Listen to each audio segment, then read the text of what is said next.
നീ എന്താ ഇങ്ങനെ ടെൻഷൻ അടിച്ചിരിക്കുന്നേ? നിന്റെ അവസ്ഥയെക്കുറിച്ച് കമ്പനിയിലുള്ള ആരും അറിഞ്ഞില്ലല്ലോ. കൃത്യസമയത്ത് മീര ഇടപെട്ടതുകൊണ്ട് രക്ഷപ്പെട്ടു. പക്ഷെ സത്യം പുറത്തു വന്നില്ലെന്ന് കരുതി അതെല്ലാതാവുന്നില്ലല്ലോ. എന്നെങ്കിലും എന്റെ അവസ്ഥയെക്കുറിച്ച് എല്ലാവരും അറിയും. അതിനെക്കുറിച്ച് ആലോചിക്കുമ്പോ എനിക്ക് ഒരു സമാധാനവും കിട്ടുന്നില്ല. എന്ത് സംഭവിച്ചാലും ഞങ്ങൾ നിന്റെ കൂടെ തന്നെ നിൽക്കും. നീ ഈ പ്രശ്നങ്ങളൊന്നും ഒറ്റയ്ക്ക് നേരിടേണ്ടി വരില്ല. എനിക്കതറിയാം.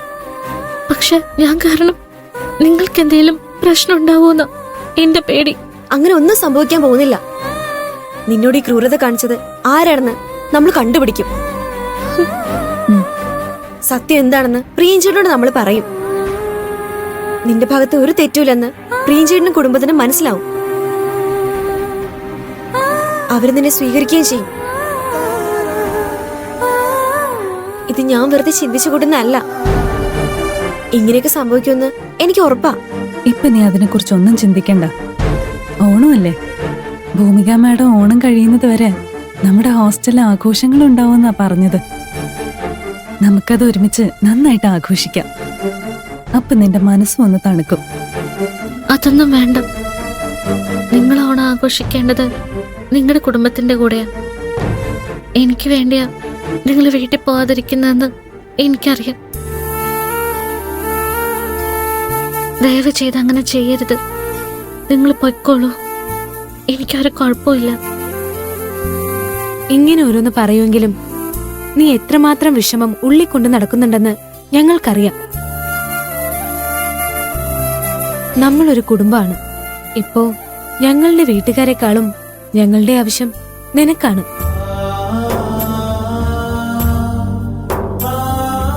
നീ വാ. താഴെ എല്ലാരും മുറികളൊക്കെ വൃത്തിയാക്കി അലങ്കാര പണികളൊക്കെ ചെയ്യുക. നീ ജോലിയൊന്നും ചെയ്യണ്ട. വെറുതെ ഞങ്ങളുടെ കൂടെ വന്ന് നിന്നാ മതി. നിന്റെ മൂഡ് മാറും. ഞാൻ വരാം. നിങ്ങൾ ചെല്ല. ഉറപ്പായിട്ടും വരാം. ചെല്ല.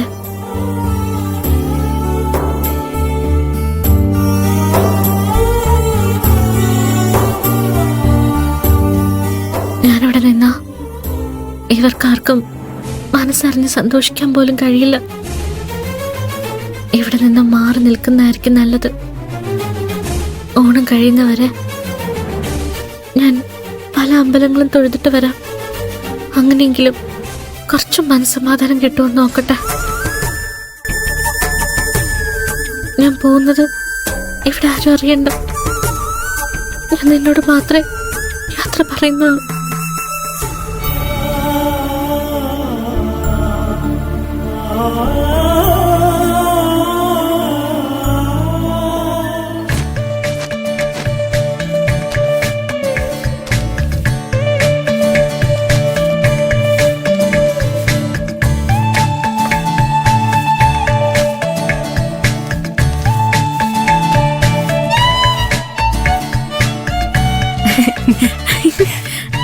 നോക്കിയടി, അത് കൊള്ളാല്ലേ?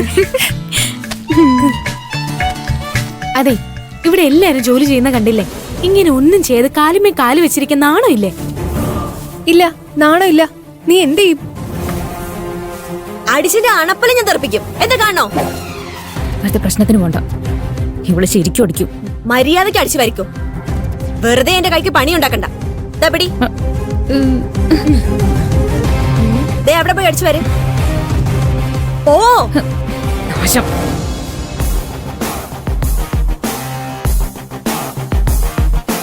നീയാള് കൊള്ളാലോ. നിന്നെ പേടിച്ച് അവളുമാര് പണിയെടുക്കുന്നുണ്ട്. ഞാൻ വേണ്ട വേണ്ടെന്ന് വിചാരിക്കുമ്പോ ഇവളൊക്കെ തലേ കയറുക. അതൊക്കെ പോട്ടെ, നീ മഹാബലിയുടെ വാമനന്റെ കഥ പറ. പറയാം. പ്രഹ്ലാദന്റെ പേരക്കുട്ടിയായ മഹാബലി വലിയ തപസ്സും യാഗങ്ങളും ചെയ്ത് അജയ്യനായി മാറി. ദേവേന്ദ്രനെ തോൽപ്പിച്ച് അദ്ദേഹം സ്വർഗം പിടിച്ചെടുത്തു. അതോടെ ദേവന്മാർക്ക് സ്വർഗം നഷ്ടപ്പെട്ട് സ്വന്തം വീടില്ലാതെ അലഞ്ഞു തിരിയേണ്ടി വന്നു. അപ്പോ അവരെല്ലാവരും വിഷ്ണു ഭഗവാനോട് രക്ഷിക്കാൻ അപേക്ഷിച്ചു കാണും അല്ലേ? അപേക്ഷിച്ചു. പക്ഷേ വിഷ്ണു ഭഗവാൻ കനിഞ്ഞില്ല. അവിടെയാ ദേവന്മാരുടെ അമ്മയായ അതിഥിയുടെ കഥ വരുന്നത്. സ്വന്തം മക്കൾക്ക് സകലത് നഷ്ടപ്പെട്ട് അവര് പേടിച്ചലയുന്നത് കണ്ടപ്പോ ആ അമ്മയുടെ ഹൃദയം പിടഞ്ഞു. അതിഥി തന്റെ സങ്കടം ഭർത്താവായ കശ്യപ മഹർഷിയോട് പറഞ്ഞു. സാക്ഷാൽ മഹാവിഷ്ണുവിന്റെ ശരണം പ്രാപിക്കാൻ കശ്യപ മഹർഷി ഉപദേശിച്ചു. അതിനായി കുംഭമാസത്തില് 12 ദിവസം നീണ്ടു നിൽക്കുന്ന ഒരു കഠിന വ്രതം അനുഷ്ഠിക്കാൻ അദ്ദേഹം പറഞ്ഞു. അതാണ് പയോവ്രതം. പാല് മാത്രം കുടിച്ച് പൂർണ്ണ ഭക്തിയോടെ അതിഥി മഹാവിഷ്ണുവിനെ തപസ് ചെയ്തു. ദേവമാതാവിന്റെ കഠിനമായ വ്രതത്തിലും ഭക്തിയിലും സംതൃപ്തനായി ഭഗവാൻ വിഷ്ണു ശംഖചക്ര ഗദാപത്മധാരിയായി പ്രത്യക്ഷപ്പെട്ടു. അതിഥി കണ്ണീരോടെ ഭഗവാന്റെ കാൽക്കല് വീണ് തന്റെ മക്കളുടെ നഷ്ടപ്പെട്ട രാജ്യവും അധികാരവും തിരികെ കൊടുക്കണമെന്ന് അപേക്ഷിച്ചു. ദേവന്മാരുടെ സങ്കടം തീർക്കാൻ ഭഗവാൻ കശ്യപ മഹർഷിയുടെയും അതിഥിയുടെയും പുത്രനായി ശ്രാവണ മാസത്തിലെ ദ്വാദശി നാളിൽ അവതരിച്ചു. ഒരു ചെറിയ ബ്രാഹ്മണ വടുവിന്റെ രൂപത്തിൽ. അതാണ് സാക്ഷാൽ വാമനമൂർത്തി. എന്നാലും എന്റെ മനസ്സില് മഹാബലിയാണ് മാസ്. വാമനൻ അദ്ദേഹത്തെ ചതിച്ചല്ലേ തോൽപ്പിച്ചത്? അത് ചതിയല്ല,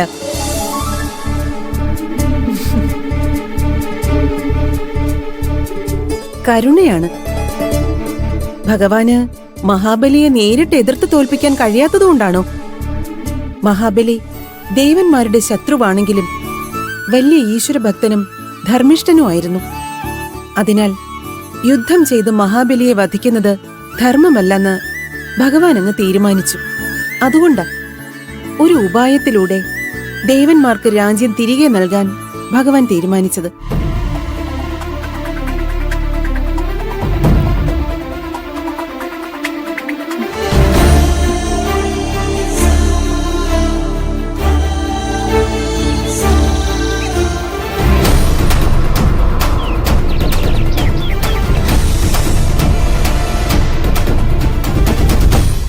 മൂന്ന് ലോകവും അടക്കിവാണ് ആരെക്കൊണ്ടും തോൽപ്പിക്കാൻ കഴിയാത്ത ഒരു അസുര ചക്രവർത്തിയെ തോൽപ്പിക്കാൻ ഭഗവാൻ ഒരു ആയുധവും എടുക്കേണ്ടി വന്നില്ല. വെറും ഒരു കൊച്ചു വടുവായി, ഒരു ചെറിയ കുഞ്ഞായി വന്ന് അദ്ദേഹം ചോദിച്ചത് വെറും 3 അടി മണ്ണ്. തന്റെ അതികൂർമ്മമായ ബുദ്ധി കൊണ്ട്, വാക്കുകൾ കൊണ്ട് ഒരു തുള്ളി ചോര ചീന്താതെ ആ മഹാസാമ്രാജ്യത്തെ അദ്ദേഹം കീഴടക്കി. ആ ഹീറോയിസം, അതല്ലേ യഥാർത്ഥ മാസ്. ആ കൊച്ചുകുട്ടിയുടെ രൂപത്തിനു മുന്നിൽ ഒരു പ്രപഞ്ചം മുഴുവൻ ചെറുതായി പോയില്ലേ? വിഷ്ണു ഭഗവാനെ രക്ഷിക്കണേ. പാറു